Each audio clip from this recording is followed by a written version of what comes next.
Welcome to my YouTube channel, ang Kahar TV. For today's video mga kahar, ituturo ko sa inyo ang C6. Ayan, magagamit natin ang C6 mga kahar, lalo na sa mga kantang Milo. Ayan. At ang ipipress natin dito sa C6 mga kahar ay itong 5th string sa 3rd fret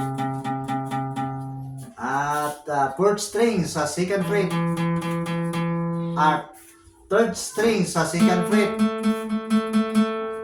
2nd string sa 1st fret. Yan ang C6.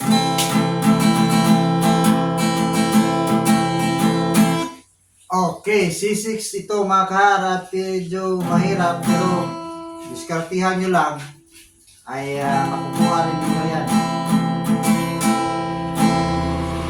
Yan. Madali lang ito mga kahar. Praktisin nyo lang ang kamay nyo. Okay?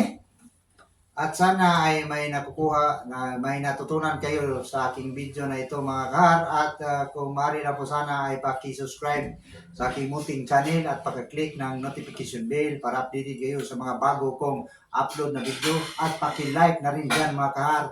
At comment kung mayroon pa kayong mga course na gusto ninyong malaman.